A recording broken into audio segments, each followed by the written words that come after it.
Dites-moi, est-ce qu'il y a des auditions pour faire le choix du concepteur de costumes? Rarement, on va passer une audition, mais des fois, on va avoir des rencontres pour présenter le portfolio. Mais généralement, c'est beaucoup plus par... ils ont déjà vu notre travail dans différents théâtres où on a été recommandés. Il peut y avoir une rencontre plutôt informelle ou avec le portfolio pour montrer. Mais généralement, c'est vraiment... ils ont vu notre travail quelque part, puis ça les a allumés. Ils ont trouvé ça intéressant, puis ils ont envie de travailler avec nous. Fait qu'ils nous appellent.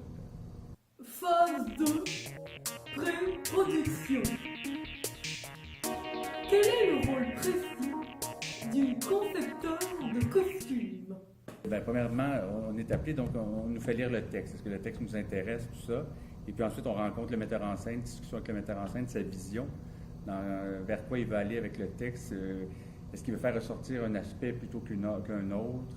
Là, c'est ces rencontres-là. Ensuite, on rentre en travail de recherche. Là, on va faire de la recherche au niveau des images, des idées, etc. On peut même commencer à esquisser, comme on dit, des maquettes préliminaires. Et là, on continue à rencontrer le metteur en scène et on en discute, voir si on est sur la bonne voie, si ça correspond à sa vision du spectacle. Et puis, de fil en aiguille, on arrive à déterminer exactement ce que sera le costume. Et là, on le dessine au mieux de notre de confection. Tout ça, c'est à peu près 6 semaines. On s'attribue à peu près 6 semaines.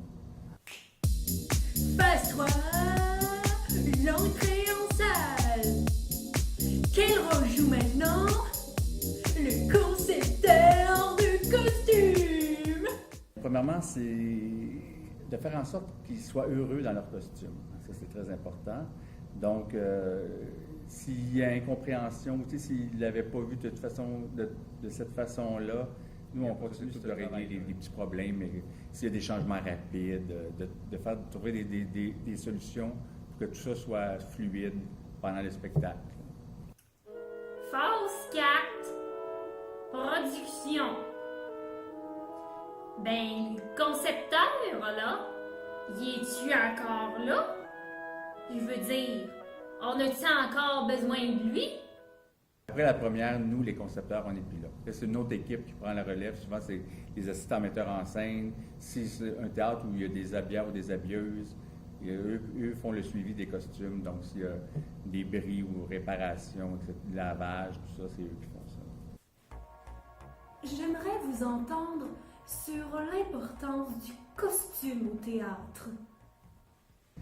Il y a Marquita Bois, une comédienne, qui m'avait dit, on habite l'âme du personnage et vous l'habillez. C'est vraiment cette fusion-là qui est importante. Et on sait que visuellement, c'est comme un peu comme créer un tableau, un peintre qui peint, qui crée un tableau. Donc, chaque tache de couleur, chaque volume, chaque lumière est importante. Et c'est notre rôle, à nous, les concepteurs de costumes, à mettre ça en harmonie avec, naturellement, le décor, le sens de la pièce, les éclairages, etc. Donc, le travail est important. Et aussi, c'est d'avoir une vision générale assez large pour se dire que, mettons, le spectateur, la première idée qu'il va se faire en voyant le personnage, c'est important. Donc, c'est à nous à arriver à donner les bons indices pour ça. Je vous laisse le mot de la fin. La plus belle phrase qu'on m'a dite, là, par exemple, c'est quand le costume arrive, ils font « Ah, là, j'ai mon personnage, je le comprends, je l'habite. Ça me donne... » Puis souvent, ils sont meilleurs avec le costume. Et ça, donc, là, tu dis ton travail est réussi.